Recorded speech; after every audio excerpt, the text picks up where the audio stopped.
Thanks for joining us. We're looking forward to seeing you at the BEPC Conscious Wellness Expo this coming Saturday, July 22nd from 10 a.m. to 4 p.m. Admission is free. We'll have free talks, lots of free gifts, and we have over 100 readers, healers, and vendors.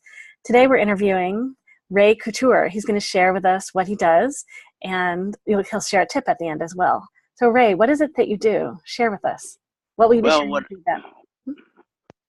And it's really a pleasure to be here. I always enjoyed BEPC. The expo is always wonderful.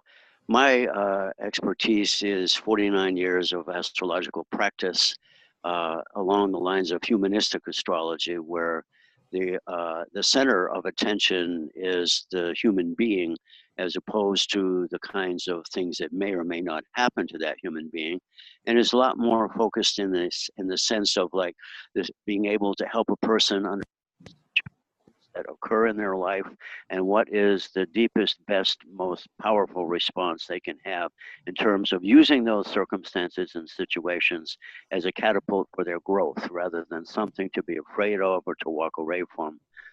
So over many years, work with the father of astrology, Dane Rudhyar, and having a personal relationship with Mark Edmund Jones, who is the author of the Sabian Symbols, I bring all of that to the table. In the 20 minutes that I may have with you, I can zero on exactly what the challenge of your life is all about and what are the obstacles that you have to work with in terms of using them as strengths like weightlifting, so to make you stronger and more involved with who your soul really is, if you want to put it in Buddhist terms, than who the universe is trying to my understanding of what astrology has taught me is that the universe is the meaning of life, and the universe acts itself out through us. We are the universe in a various stage of being. All of human evolution, all of life is pretty well demarcated by what you can read in the astrological symbols that relate to the solar system, which is kind of like the Rosetta Stone of spiritual understanding and spiritual communication. Oh, lovely. Well, so do people come to you typically with a specific question, or are they curious in general what shows in their chart? Like what do sessions look like? Well, the chart looks like basically a circle that is like a map of the sky at the moment you were born. It starts from the moment you take your first breath. And in that moment, you ingest more atoms and molecules are stars in the known universe. And something like a Trojan horse, within that breath comes your spiritual DNA. And that spiritual DNA acts in one way or another as a guide, as a check, as a challenge to the biological DNA. And the biological DNA is fundamentally is what an astrologer might want to call the fourth house, or the foundation of one's chart. So you have this ascendant. It's a path. It's a two-way street. Whatever your ascendant is, you're going to go along that path. That path is also going to challenge you to the best you that you can be. And sometimes it doesn't appear to be all that pleasant, but it is something necessary. Now then you have, of course, the sun and the moon. And those are traditionally known as the two lights. But the sun, in actuality, is your consciousness. And we are surrounded by consciousness like fish by water. But we all think it comes from the brain. The brain is like a gill. And it is here dipping itself into this consciousness. And the moon reflects that in terms of the material world, in the material life, which quantum physics tells us doesn't exist. We are energy bodies and a complex system of energetic things that we. So I look at the planets as your spiritual DNA, but also as genes, solar systemic genes.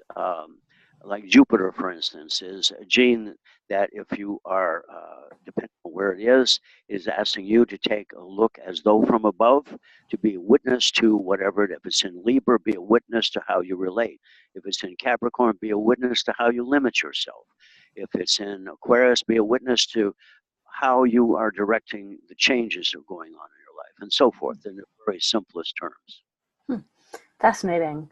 Yeah, it's all the different layers in an astrological Yeah, chart. layers. Yeah, yeah, yeah. You Wow. have you have that the layer of the houses. You have the layer of the planets. You have the layer of the signs, and of course, the kind of practice is called tropical astrology. And the only difference between tropical astrology and say Jyotish astrology is that the signs are a systemic relationship between the sun and the earth along a equally divided series of degrees. Every 30 degrees you get a different sign, as opposed to having any relationship, direct relationship at all, to the constellation, which in and of themselves are not all equal. Some of them are 18 degrees, some of them are 45 degrees in length, and so forth. The only thing that we share in common here is that the signs of the zodiac and the eclipses fall along the path of the eclipse, which is the path of the earth around the sun. Mm. Which takes us a little bit to your tip. I understand you have a tip to share with us about the eclipses.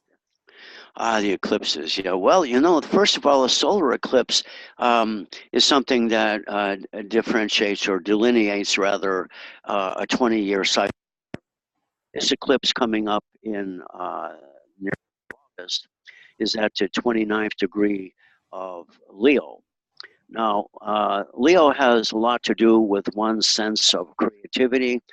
In its negative form, it's got to do with the idea of vanity and all of those kind of things, but it fundamentally relates to the concept of creative self-expression.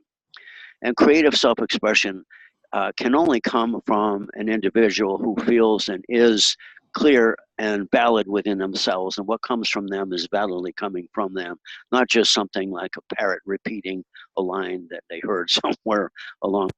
So this eclipse coming up in August in anyone's personal life is a test of their own validity. Mm. The validity changes from time to time because people grow. It might be quite valid for a 5-year-old to really want ice cream for breakfast, but for a 50-year-old, that's like not so hot, right? So the whole idea here is that the 20 years that have gone by, whatever you were depending upon for your validity now is being challenged to grow and to become more involved in something yet newly and a new creative effort coming about.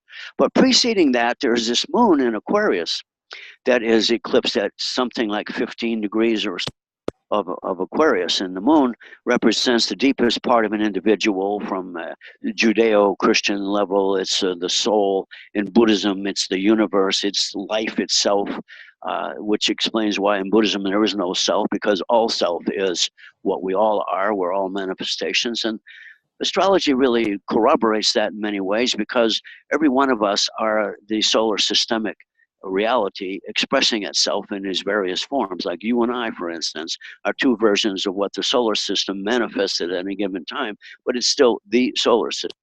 And the solar system itself is a cell within a living universe, which is how I see it, and where I think a lot of scientists are coming to understand that the universe is intelligent. Every single cell in your body is intelligent. So I use astrology also in terms of the idea of energy healing. And I approach it from a spiritual psychomental level rather than a hands-on thing. Although I've been thinking about using touch in an astrological way as well. Wow, that's great. That's great. So I just specifically for the eclipses coming up. So you talked about the solar eclipse and the 20-year cycle, right? That was the 20-year? Right, that's a 20-year cycle. So, for instance, whatever you were doing 20 years ago, Mm-hmm. I think over the last 8 months since last you've been getting signals from all kinds of different directions that something is ending. Mm-hmm. That is a negative way of looking at it. You should be looking at the signals coming at you is beginning.